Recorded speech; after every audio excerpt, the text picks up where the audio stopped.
My different father and different mother sister, Willow, actually covets my inheritance. We're both heirs to a wealthy family. She's a gold digger, I'm a lecher, to fight over the estate. We used countless dirty tricks against each other. She's beautiful, but truly stupid, so she kept losing again and again. Finally, on the eve of my taking over the company, she panicked. She and her clique of dumb bombshell besties came up with one last move, a honey trap. Chapter 01. When Willow and her girlfriends were plotting to seduce me, I was sitting in the private room right next to them, drinking tea. Their every move was streamed to me in high definition through surveillance. The tea was crystal clear, steam curling upward, top-grade Xinjiang Maojian. I had no mood to drink, though. I was far more interested in listening to Willow dissect me. She said, I've watched him for more than 10 years. Don't be fooled by how gentle and refined George looks. He's insanely controlling. He likes the obedient ones who listen to him and can satisfy his twisted kinks. Willow's pretty face always carries a whiff of stupidity. She spoke with absolute conviction, full of confidence. Birds of a feather flock together. Most of her besties are the same type. Great looks, low IQ, commonly known as dumb beauties. Willow is already easy on the eyes, but the woman sitting opposite her had a face even more stunning, soul-snatching. I'd seen her once, at the welcome back banquet on my first return to the country. She's the Su family's daughter, named Anna. The Su family's status is low. She didn't have the right to speak to me, but my assistant found out she and Willow are quite close, and her looks are exceptionally outstanding, so I remembered her. Willow whispered, I suspect he has a bit of a sadistic streak, Anna. You might have to put up with things like calling him master, for example. Anna's expression barely changed from start to finish. She nodded slightly, looking as if she were listening carefully. She even started taking notes. In stark contrast was the teahouse manager at my side. When he heard that, he finally grew restless. He glanced at my face cautiously, bending at a full 90 degrees. President Wang, the kitchen has prepared the pastries for you. I'll bring them right away. Save me was written on the left side of his face. Don't want to listen on the right. And his eyes screamed, you're not going to silence me, right?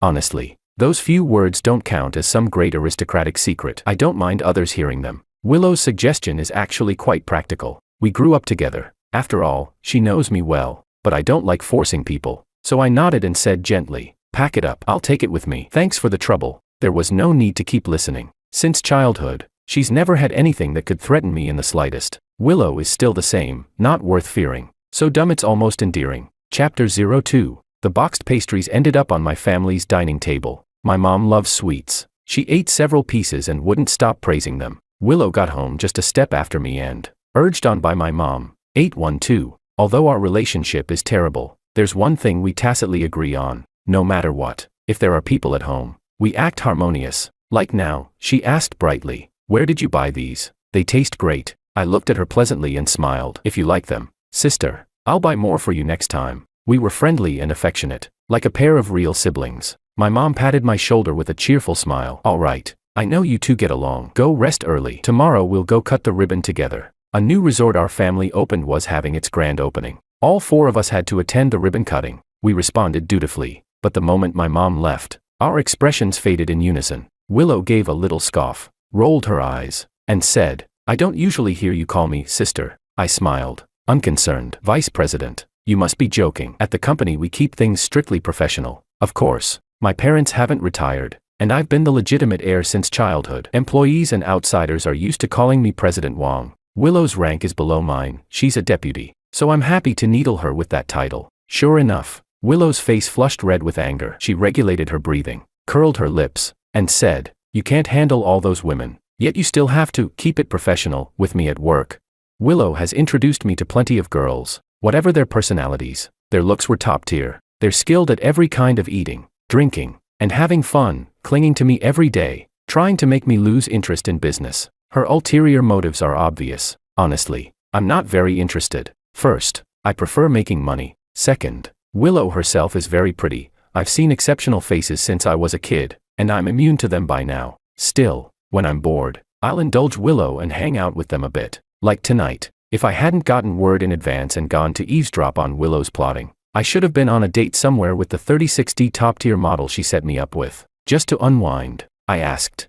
Is that so? I stood up, walked toward her, and leaned down slightly. The distance shrank to nothing. I could feel her breath. Willow backed up step by step until she couldn't retreat anymore. Pressed against the wall, her clear eyes widened, like a cat with its fur standing on end. A very pretty ragdoll cat. I was bored out of my mind inside, but my voice stayed gentle and soft. I smiled. Willow, the thing is, I think none of them are as much fun as you. She looked up at me. For an instant her face went blank. I moved even closer to her ear. You're much better looking than your besties. If you personally invited me, it might actually work. My breath scorched her earlobe. She jolted. Bang. Willow's pupils dilated. Her lips trembled, and the porcelain cup in her hand fell and shattered on impact. That tea set was pretty expensive. I glanced at the shards on the floor with a hint of regret, took 2 steps back, and said helplessly, just kidding, a mess. Willow, you didn't take that seriously, did you? Back at a safe distance, I turned to leave. I'd walked several steps before I heard her come back to her senses. Furious, she snapped, George, I'm your sister, how can you do that?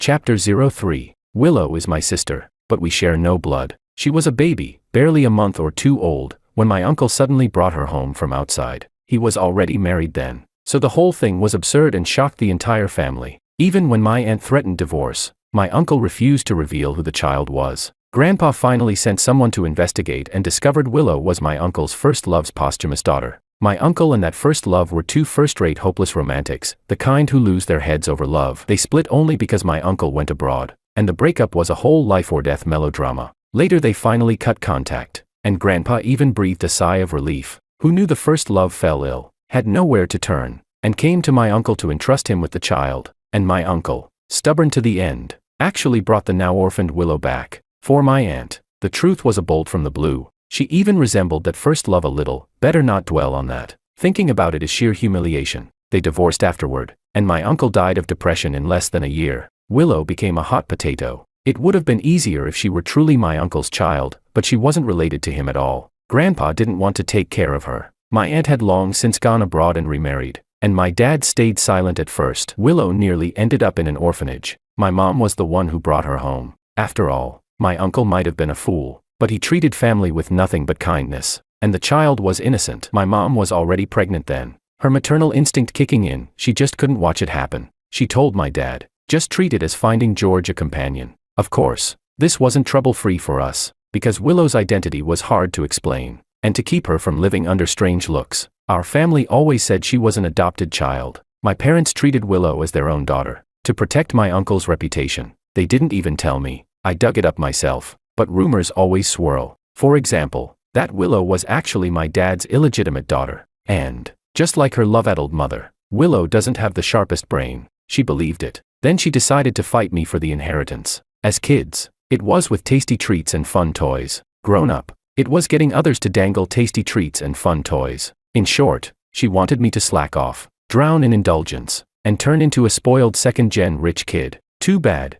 Willow never succeeded once. She bought me computers and consoles so I could game. I gladly accepted. She hired people to do my homework. I gladly accepted. She dragged me on trips during vacations. I still gladly accepted. Yet I still took first place every time. And she, exhausted to death, dropped 11 places in rank. Willow, in a fit of anger, managed to be angry for exactly 1 moment. All in all, her tactics never evolved. It was always about finding people to corrupt my mind, make me addicted to pleasure, and neglect work. This time she finally made progress, a honey trap. Looks like she's realized good looks are the only advantage her besties have. And I am, admittedly, a sucker for pretty things and pretty people. Willow figured that out. Her besties are each prettier than the last. Take Anna, for instance. Chapter 04. Anna has a soul-snatching face, striking, otherworldly features, the outer corners of her eyes tilting slightly downward, carrying a chill, world-weary disdain. Just sitting quietly by the roadside, she could make an ordinary street look like a movie set. A breeze lifted the wisps of hair by her ear. Everything was as lovely as a painting. If beauty could be exchanged for money, she'd be rich enough to rival a nation. I'd only seen her twice. From the first meeting, I knew she was a trap. I've had an extraordinary memory since childhood, photographic, and I know every family in our circle inside out. Anna is the Sue family's daughter, but the Sue family has declined, and she's just an illegitimate child. So the Sue family acknowledged her merely to trade her innate beauty for other resources. I'd heard her name from plenty of young masters of old houses. They said that despite her embarrassing status, she had a cool, aloof air that kept people 1,000 miles away, like an unattainable ice queen. The so-called flower on a high ridge. They fell for her. Even if they couldn't have her, they were willing to help her more or less. Anna refused them all. I neither affirmed nor denied. I didn't comment much. Maybe that unattainable act was just holding out for the highest bidder. I didn't know her, so I couldn't judge, but given the Wang family's status, someone like her, if not for Willow's invitation,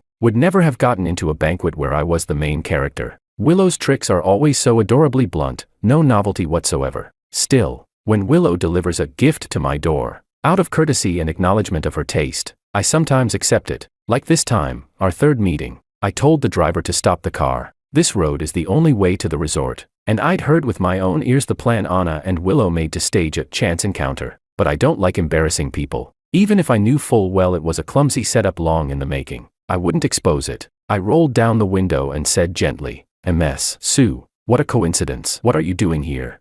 The next second, Anna Sue shook her head. "Not a coincidence." Her answer caught me off guard. She lifted her gaze slightly. From this angle her eyes were limpid, her features impossibly exquisite, because she was looking up. There was even a fragile vulnerability that made one want to protect her. Anna pressed her lips lightly together, a mist in her eyes. "Willow told me to wait for you here." Her voice was lovely too, light and cool, like shards of ice on a lake's surface. I was a little surprised. She said, "She wants me to get close to you." She paused, then continued, "I'm sorry, President Wang. I wanted a chance to see you again, so I didn't refuse." This time I was genuinely dumbfounded. Willow got stabbed in the back by her own bestie.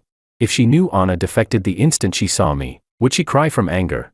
Thinking of the expressions that might flit across Willow's face, bewilderment, confusion, anger, grievance, meltdown, those beautiful eyes of hers might even brim with shimmering tears. In a very good mood, I looked down at Anna and asked gently, "What do you want?" She was honest and smart. If she was holding out for a buyer and that buyer was me, I was willing to hear her price. Anna went silent for a few seconds, then said softly, "I want to follow you." At that moment, an ill-timed joke popped into my head. In our circle, we don't have girlfriends, we only have followers. Chapter 05. When we entered the resort, Willow happened to arrive too. Her gaze swept over Anna and me. The corner of her mouth clearly lifted a little. She even gave Anna an unmistakable wink. Anna was speechless. I was speechless. I pretended not to see it, and of course didn't notice the smug delight at the edges of her eyes. Willow asked, feigning casualness, "Is this your friend? She looks unfamiliar." I replied. "No." With a half smile I added, "She's my date." Willow's smile froze on her lips. Everyone knows the Wang siblings never bring dates to any event. Willow once needled me with that passive-aggressive tone. "Admit it. You're just a misogynist who looks down on women. You think women are trouble. You think no woman deserves to stand by your side." Back then I unhurriedly countered, "Then why don't you let anyone accompany you? Is it that you don't want to? Or, Willow, are you waiting for me to invite you?" Willow's face flushed crimson. She ground her teeth and told me not to talk nonsense. At the end she emphasized again that we're brother and sister. She said that line at least 1,000 times, but in reality, she's always mocking me as the family's golden boy, hardly acting like a proper elder sister at all. She's dumb and wooden. When she does something shady she gets guilty, and I often make her jump with anger. But now, I openly stated I had a date. That date was her friend, and this was exactly what she'd been hoping for, yet she suddenly couldn't find her voice. After a long moment, Willow just let out an "oh," and turned to leave. It was, after all, a ribbon cutting. Willow wore a custom off-shoulder gown with perfect tailoring, showing off her alluring shoulders, slim waist, and sensual curves. She was also decked out in various expensive accessories, looking a bit more aristocratic than usual. I admired the view for several seconds before pulling my gaze back. Chapter 06. In the banquet hall, I asked Anna beside me, "What are you thinking about?" Anna had been deep in thought since a moment ago. She looked normal enough, but her gaze was unfocused. She paused for a moment, then told me honestly, "President Wang, I'm thinking that your relationship with Willow doesn't seem to be what people say." Her tone was gentle, her voice calm and soothing. I suddenly reached out and took her wrist. Her blood sped up. Her heartbeat was faster than normal. She was nervous, because of her own answer. She was afraid I'd get angry, afraid I'd be disgusted with her and throw her out on the spot. I curled my lips in a smile. "I thought my reputation was decent enough that you wouldn't have to walk on thin ice like this." Anna looked at me and said cautiously, "I really don't know what to do to make you like me, whether I should play along with the scheme or act cutesy and vulnerable, so I can only choose to tell the truth." I didn't need to know why she wanted my favor. Too many beautiful women take the initiative to cozy up to me. I don't have time to dig into every motive. The smile at the corner of my mouth didn't change at all as I asked, "You got close to Willow in order to get close to me?" She nodded. "Yes," I said. "I see." I sighed. "If Willow hears that, her heart will shatter again." Unmoved, she shook her head. "I won't hurt her on purpose." I asked, "What if it's my order?" My tone was mild. You should know, switching sides requires a proof of loyalty token. Anna's eyes suddenly grew complicated. She probably wasn't even sure of her own answer to that question. She hesitated, but in the end she still said, "You wouldn't." Up to now, her answers had all been interesting, enough to make a person want to keep talking. But I was still curious, so I asked, "Why not?" She said, "Because Willow can't threaten you, and you probably already knew about our plan." Anna gazed at me, those clear eyes bright as stars. She said, "President Wang disdains to strike at people who can't threaten him." I looked at her quietly for a few seconds too. Then, with a smile in my voice, I changed the question. "Aren't you afraid we actually have a deep sibling bond, and I'll be angry at you for betraying her?" The stunning girl hesitated again for a few seconds. "I don't know." Another unexpected answer. I laughed. "I thought you'd say, there's no such thing as a deep sibling bond. Willow and George being all smiles on the surface but at odds inside is practically an open secret. Only our family still thinks it's outsiders who don't know the truth and are sowing discord." Anna seemed to hit a problem she couldn't solve. Her brows knit slightly. At last she shook her head lightly. "President Wang, I don't know." She didn't know. So she was gambling. "It's not like I've never had people defect to me before. Most of Willow's besties that she sent were as pretty, and as stupid, as she is, with no talents beyond playing around. But a small number, after following me for a while, would voluntarily tattle to me and even volunteer to be double agents. One even told me she could ruin Willow, said her brother owned a bar stocked with all sorts of good stuff they could use on Willow, that she could make Willow fall completely." I just smiled back then. The next day, a huge stash of illegal contraband was found at her place. The case moved fast. She was sentenced to death. When Willow heard, she panicked and ran to me. For a second, her anxious expression almost dazed me, as if she really cared about me. She huffed, "Can you stop seeing those shady women? They only come near you for your money, don't get fooled." I looked at her and reminded her with a smile. "Wasn't she the one you introduced me to?" She bit her lip. I didn't know she was like that. This time, instead of looking like a cat whose tail got stepped on, she sincerely apologized. "I'm sorry, George. It won't happen again." That might have been the first, and only, time Willow ever apologized to me. Sometimes I think Willow is a bundle of contradictions, but so am I. I can bully her without restraint, but I absolutely won't let anyone else try to ruin her. Besides, Anna was right. Willow can't threaten me, I said. "You won the bet." I looked at Anna. "Until I take over the Wang Corporation, you can be my date. Old Master Su will understand what I mean. From now on, the Su family will have to watch your face when they speak." I went on. "And about your mother, the one they've locked up," I thought for a moment. "I'll send someone to get her out." Her expression shifted slightly, like green water rippled by a breeze, or a cold sheet of ice suddenly scoring a crack. She frowned. "You knew," I answered.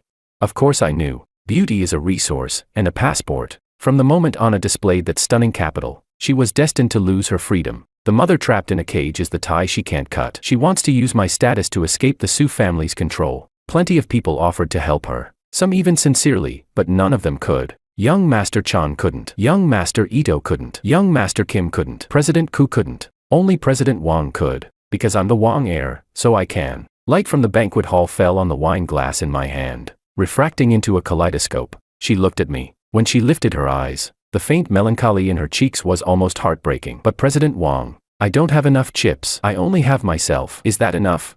Anna understands her advantage, and she uses it flawlessly. Saving a fallen woman from the demimonde is such a romantic tale, especially when the protagonist is this breathtakingly beautiful. I said carelessly, "That's enough. She's pretty enough, smart and interesting, and she's a gift Willow delivered to me. Just looking at her is pleasant." As the waiter poured my wine, a gaze behind me felt hot enough to burn through. Frankly, ever since Anna and I walked in, the whole room had been watching us, but people know their limits and their manners. This person was different. Her eyes hardly left me. I turned, and, sure enough, met Willow's gaze. I smiled and raised my glass to her. She shifted her eyes away, awkwardly. Chapter 07. Anna has become my exclusive companion. My parents have heard about it. They never interfere in my or Willow's love life, but they'll ask out of curiosity now and then. Like at this family dinner, my dad asked if I was seeing someone and when I'd bring her home to meet them. My mom said, "I saw the photo. That kid really is good looking." Unfortunately, Anna and I can't really be called a couple. I'm busy with work every day. I only see Anna briefly when I attend events. Still, she's considerate. She reports her schedule to me every day, rain or shine, whether I reply or not. And she's pretty. She shows up right when I need a break, researches good food, hunts down fun things to do, ready anytime to help me relax, and she's pretty. She's smart. When my assistant took leave before, she volunteered to handle some trivial, inconsequential tasks for me, did them all well, and she's pretty. Anna is gentle, attentive, and eloquent. She never throws little tantrums, and she's pretty. But our relationship is delicate, not equal, so it doesn't count as love. I picked up a napkin to wipe the corner of my mouth, about to deny it, when I suddenly saw Willow sitting across from me. She was staring at me in a daze, quieter than usual. Willow is actually the least rich girl I've ever met. We got along fairly well when we were kids. So later, when she distanced herself in a roundabout way, having a best friend take her place when we went out, under the pretense of introducing me to girls, I couldn't understand it at the time. I asked her why. That was the first time I'd asked anyone why, after becoming an adult. I feel there's no need to chase reasons. If you make a choice, you should pay the price. After a long pause, Willow said she was materialistic, that she liked money, a gold digger. What an absurd answer. I asked whether the Wong family had ever been short of money for her. Willow lowered her eyes and didn't look at me. After a while she said, "I'm the older sister. I have the right to fight for it." I finally understood she believed those half-true rumors. Speechless, I said, "You don't seriously think you're an illegitimate child, do you?" She repeated, "Anyway, I'm going to fight for it." We parted on bad terms, but I never saw where she supposedly loved money. Back in school she liked wearing the simplest white dresses. When she occasionally had to attend events, she'd complain to me that those gowns were too tight and scratched her skin. At that time we commuted to and from school together. The tall, slender girl had bright, slightly upturned eyes, delicate, well-defined features, and when she smiled she was dazzling. My deskmate asked me, "George, is that your real sister? You two don't really look alike." I asked him how we didn't look alike. He thought for a moment and said, "How to put it? George, you look like a trust fund kid at a glance, but she's more approachable, like that kind of campus beauty from a modest background." The phrase, campus beauty from a modest background, hit my funny bone, and I couldn't help laughing. Willow dressed plainly and didn't wear earrings. She was clean and neat all over. She didn't have much material desire. Clothes, bags, jewelry, none of it interested her. The most expensive thing on her might well have been her face. So where did all the pocket money the family gave her go? Did she stash it away like a miser? My distraction lasted only an instant. The Willow in my memories gradually overlapped with the person in front of me. The bright smile between her brows turned gloomy. I changed my tune. "Then I'll ask Anna to come over for dinner tonight." Her chopsticks trembled. Dad nodded, concise as ever. "Anna, right. What does she like to eat? Let the housekeeper prepare in advance." Mom turned to Willow. "Willow, you're free tonight too, right? Eat at home." She pressed her lips together. Today, she seemed to want to refuse, but I cut her off. "She's off today," I said with a smile. I asked the assistant. "She doesn't have any personal plans either." Willow fell silent. Chapter 08. Anna had clearly put on her makeup with great care today. Her brows and eyes were like a painting, her figure graceful. Just standing there she looked like a work of art not of this mortal world, a beauty said to be able to topple a nation. My parents ate an extra half bowl of rice, sustained by that face worthy of an era. Willow, however, couldn't swallow a bite. My dad asked what was wrong. She said she was on a diet. My mom, who had been smiling at Anna, snapped back to herself, puzzled. She said, "Willow, why are you dieting? Your figure is perfect right now."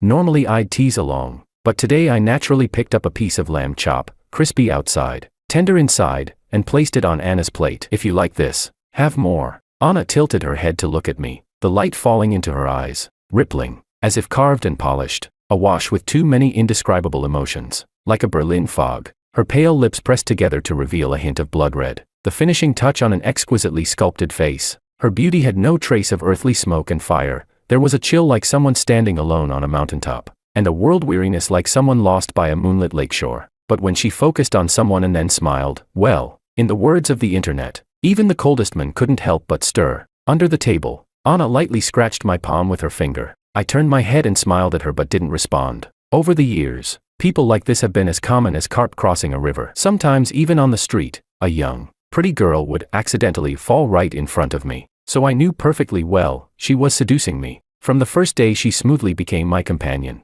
She was like some greedy shellfish, prying open a hard shell bit by bit, revealing a lustrous pearl nourished by pain. Anna was certainly not some pitiful little thing waiting for salvation. Nor did she approach me merely to escape the Sue family's control. That was a performance for my benefit. The desire in her eyes was no longer hidden as cautiously as the first time we met. Her intentions were almost laid bare, the dagger practically out after the map ran out. She wants freedom. She wants money. She wants people to stop looking at her with that mix of contempt and covetousness. She wants no one to be able to control or command her life. All these years of keeping others 1,000 miles away were because she wanted to sell herself at a good price. I am the buyer she chose. I'm sure she studied information about me hundreds of times so that every move would suit my taste, her clothes and styling catered to what I like. Every sentence inviting me to continue. People climb upward. I don't think that's any kind of sin. Rescuing a courtesan is, of course, entertaining. But a beautiful woman taking the initiative to seduce me is even more entertaining. I appreciate this desire wriggling up from the muck, dirty yet real, still borrowing the moonlight to package itself as untouched by dust. She wants. She begs. She grows into the shape I desire right up to my window. Yet they say she is not to be plucked. A smile spread to my brows and eyes. I caught her hand, stopping her motion, and said gently, "Don't fool around. We're at home." Anna obediently listened. Suddenly she mouthed 2 silent words to me. I saw them, and perhaps Willow did too, because she suddenly stood up, said, "I'm finished," and went upstairs without a sound. My dad shot her a puzzled glance. My mom mused, "She's grown up. She has things on her mind. 20-something. And you call that a child?" I didn't even lift my eyes, just picked up another chopstickful of her favorite dish for Anna. I own a few residences outside, but most of the time I prefer staying at home. Willow is the same. She comes home almost every night, and if she doesn't, she'll say so in the family chat. "I won't be back tonight. I told my parents. Tomorrow I'll take you to the airport." They've looked forward to retirement life for a long time. Now they've basically handed all their power over to me. Tomorrow they're flying straight to Iceland for vacation. My mom said, "It's fine. Your sister already said she'd take us." Smiling, she waved a hand. "You just focus on your relationship. It's rare you get a break. Spend more time with Miss Sue." "Okay," I said. "Have fun. Let Chris take lots of photos." As we walked out of the house, Anna suddenly took my hand. "President Wong," she asked, "can I be in a relationship with you that we can pretend is real?" Her voice was like ice shattering on a lake, cool and limpid. Smiling, I shot back, "What do you think?" Anna is truly smart. She put everything she learned from Willow into practice. For example, right now she was kneeling in front of me, lightly biting her lower lip, eyes sultry as silk, calling me master, perfectly matching the silent mouth shape from moments ago. I was thoroughly pleased, but the gaze at my back was like thorns. I turned my head and saw a slender figure at the floor-to-ceiling window on the second floor. She took one step back, and I could no longer make out the figure against the curtain. Chapter 09. Chat log. Willow, Anna. "Are things going smoothly between you two?" Anna. "Yep. Everything's going smoothly so far." Willow. Anna. "Do you want me to do something?" Willow. "You're staying with him tonight, right?" Anna. "I'm kindly reminding you, don't get any ideas you shouldn't have." Anna. "I meant work matters." Willow. "Did you hear what I said? Don't think about trapping him with a baby to climb up." Anna. Willow. Anna. "Why are you still replying? Isn't he next to you, or are you not in the same room?" Anna. "I'm taking a shower." Willow is speechless. Willow. "What do you mean? Why are you showering at midnight? How far have you two gone?" Anna. "Didn't you want me to seduce him so you could inherit the family estate?" Willow. "So what?"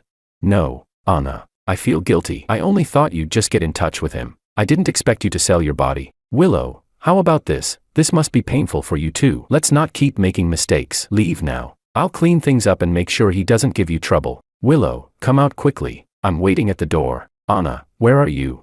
Willow sent a location pin. Anna. "Why are you already outside?" Willow. "Just get out here." Anna. "We're not in that house/apartment. Next message. Out of the bathroom." Willow sent, !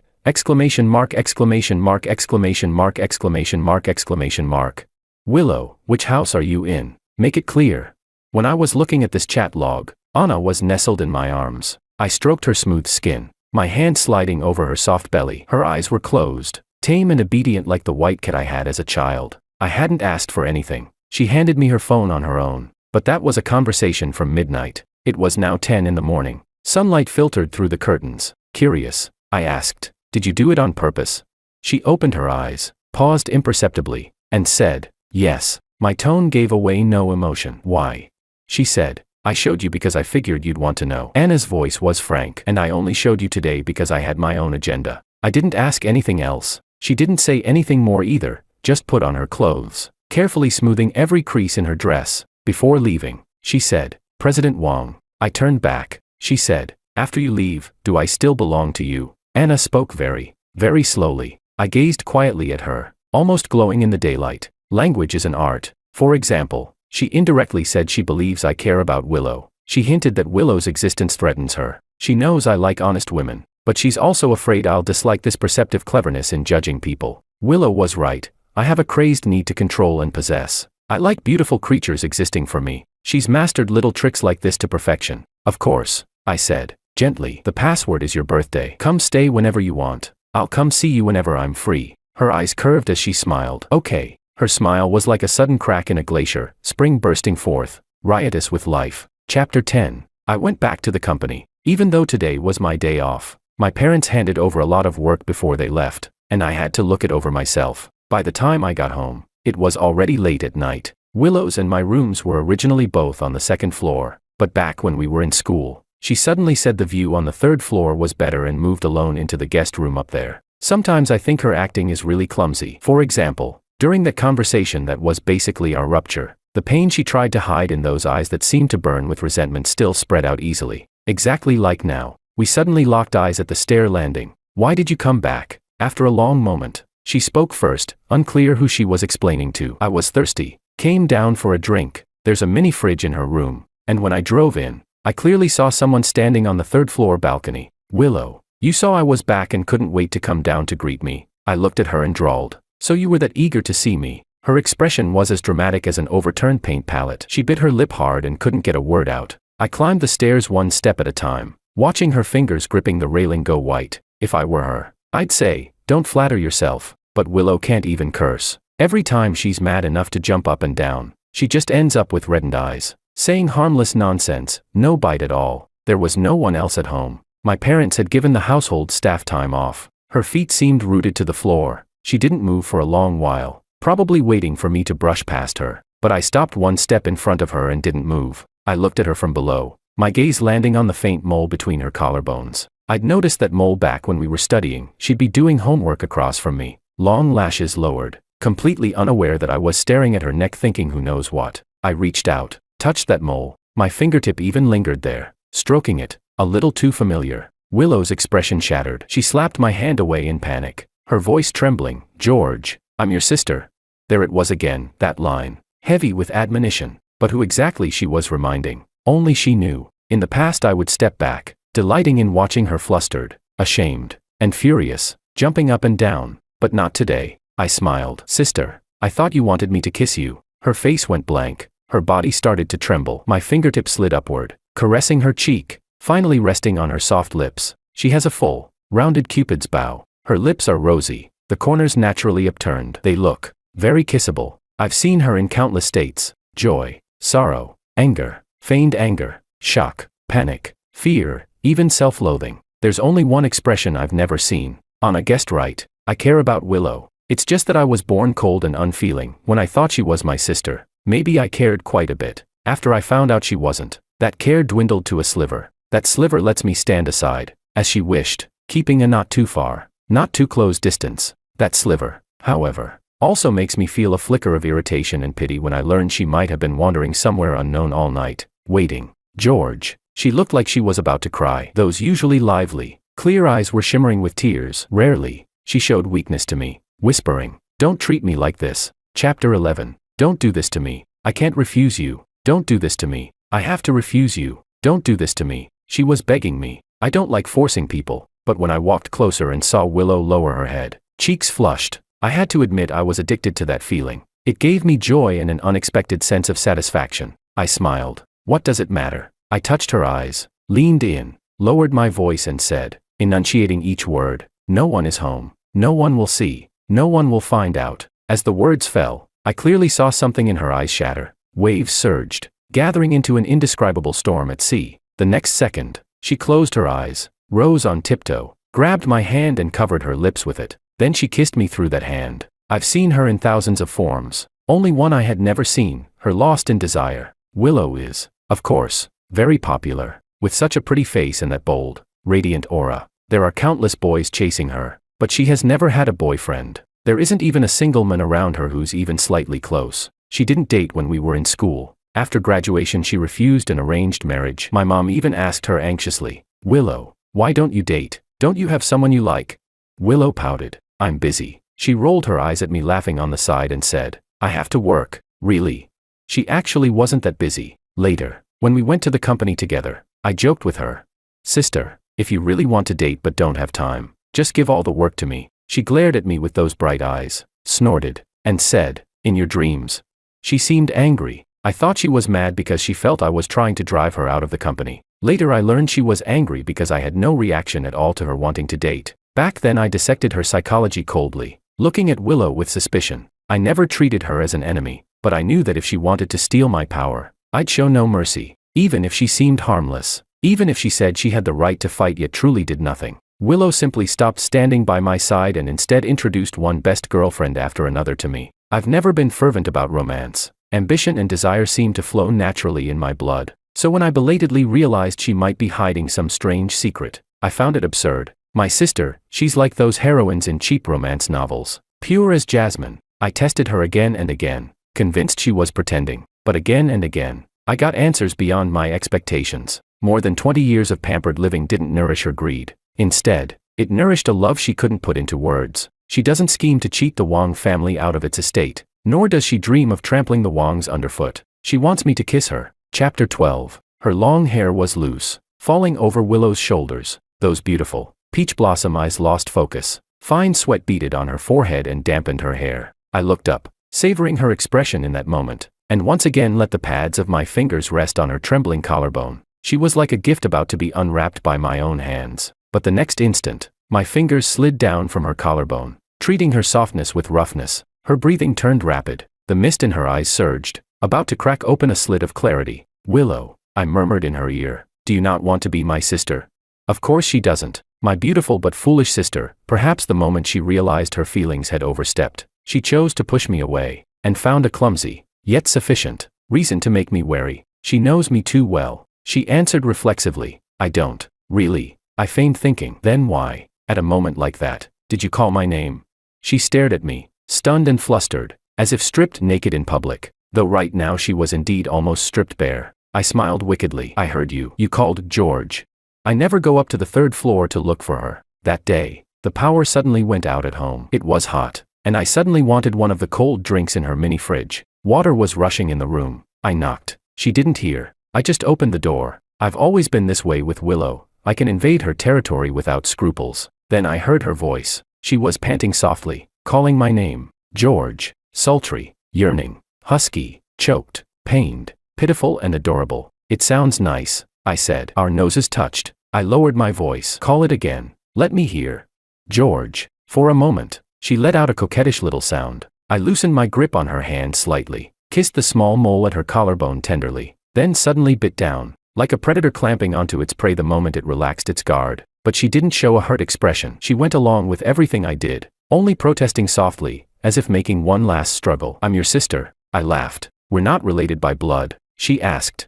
Then what are we now? I said. A sister and brother who can do whatever we want, and who have no blood relation. She pressed her lips together. Would you treat someone else like this? I never lie. So I said gently, I did this with someone else last night. No. She closed her eyes, body trembling. I mean, would you be this rough with anyone else? I admit I was pleased again, smiling with my eyes. I said, no. In front of outsiders, I'm all grace and gentlemanly warmth. That manic possessiveness and urge to torment only ever falls on Willow. Okay. Willow seemed a bit awkward. Then that's enough. Her long lashes lowered, breathtakingly beautiful. At my leisure. Still nasty as ever, I asked. Is that so? Then what if I say I'm going to see Anna tomorrow night? Willow said. She won't find out. She looked so pitiful. Willow, I sighed. You're a bit love-addled, blinded by romance if you can even accept having an affair.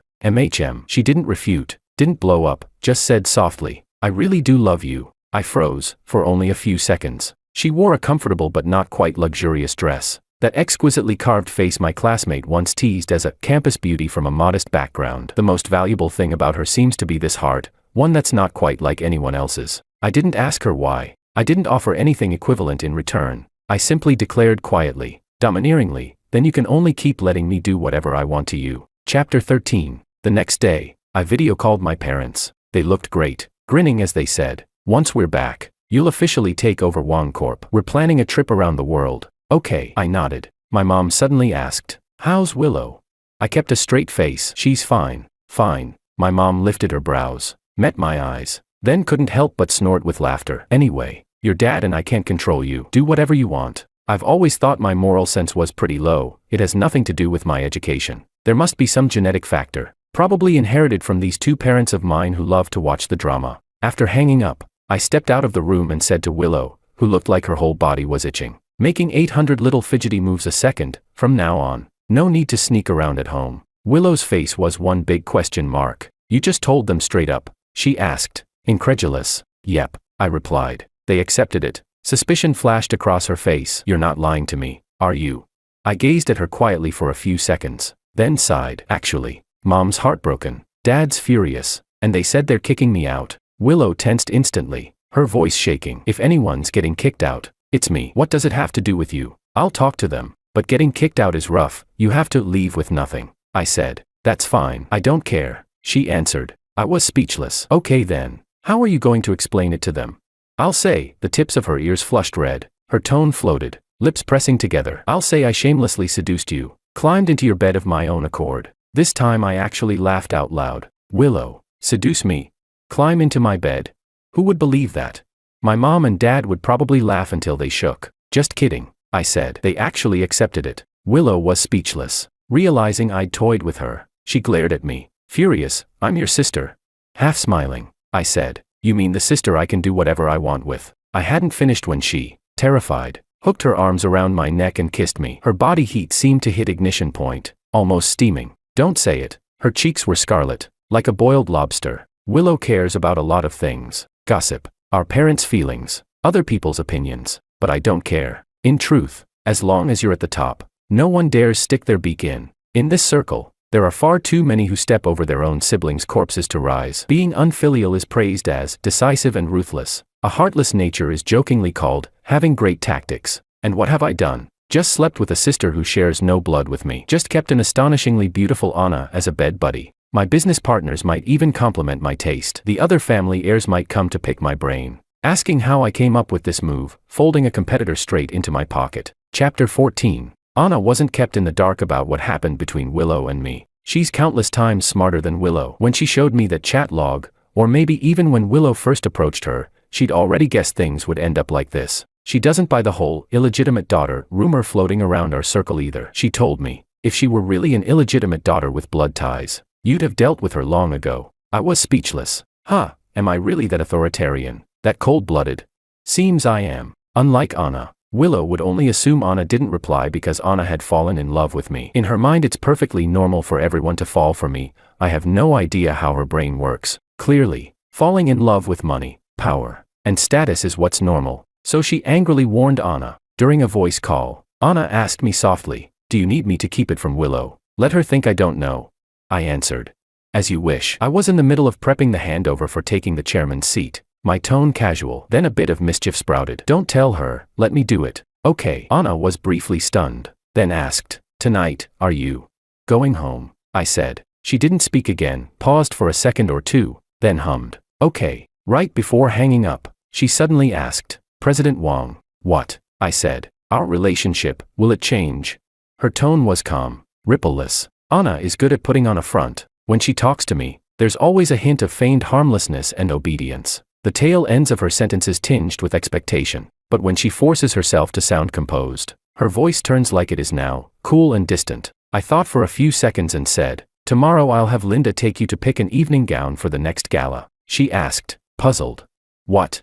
Caught off guard, she sounded a bit dazed. The gala for my succession as chairman. I said after a pause. Pick my outfit too. She went silent again. I'm hanging up if there's nothing else, I said. Also, the Sue family situation is still tricky right now, but as long as you secure the collaboration project with Wang Corp, there'll be room to maneuver. Okay, she said. No thanks. No delight, just an okay. That was a little different from usual, she said. President Wang, as long as you're still willing to have me, she made a promise, I will always belong to you. Her tone was more devout than ever before. Chapter 15. I like power. I don't need a dazzling crown on my head, nor brocade robes. I only need to stand at the highest point, and with a slight smile gain submission and reverence. These past years, Wang Corp has been just like me, like a greedy, insatiable beast, devouring the entire market step by step. So when the people below applauded me and changed to calling me Chairman Wang, I felt neither joy nor excitement. I only felt it was natural. It was mine to begin with. I looked at Anna beside me, shining like a pearl, and thought with satisfaction, mine. I looked at Willow over at the buffet, choosing what to eat, and cheerfully thought, mine. I looked at the vast venue, looked at that chairman's office with the new name on the door, and let my lips curl slightly, mine. For this gala, I hadn't prepared a long speech, just said a couple of casual lines, then walked toward a certain area. There sat the future partners I had selected for Juan Corp. The moonlight was lovely tonight, perfect for talking business. Chapter 16. Long live His Majesty forever. Group chat. Maria, report. The Empress and His Majesty rode back together. Alicia, the Empress reaps the benefit of being closest to the water. The Empress Dowager and the retired Emperor both prop her up. Maria, poor noble consort. Alicia, what's pitiful about the noble consort? His Majesty just gave her a collaboration project. I heard she directly seized half of her own family's territory because of it. Laura, TCH. It's just because she's pretty. If she can, why can't I? Could His Majesty hold a beauty selection? The harem is empty these days, just an empress and a noble consort. This concubine is really not feeling at ease. Taking 10,000 steps back, could His Majesty just happen to pass by my office and then bestow his favor on me? I can do it on the sly, being a mere palace maid is fine. Lisa, His Majesty is wise and valiant, devoted to state affairs, brimming with heroic vigor. Look at yourself, do you deserve it? Laura, sigh. In this lifetime, entering the harem is hopeless. Lisa, if you could grow to look like the Empress and the noble consort, maybe. Laura, the Empress is indeed beautiful, but she really. Chief Steward David, impudent. Who dares gossip about the mistress of the 6 palaces? Drag them out and slap their mouths. Laura added, the Empress is indeed beautiful, aside from being beautiful. She's really beautiful. I saw the noble consort yesterday. She truly is a beauty capable of toppling a nation. Lisa, yesterday, didn't His Majesty skip flipping any name plaques to choose a consort last night? Alicia said aggrievedly, His Majesty hasn't flipped a plaque in ages. He's been busy expanding business. Our team has been working overtime for days equals. Lisa, then don't. It's not mandatory. Alicia, hee hee. No, I want to struggle alongside His Majesty and help him become an emperor renowned through the ages. Everyone was speechless. Lisa, you just like His Majesty's big bonus. Huh? Alicia, who doesn't love a 6-figure bonus? Chief Steward David, 6 figures. This old minister is late. Your Majesty, I'll work for you all my life.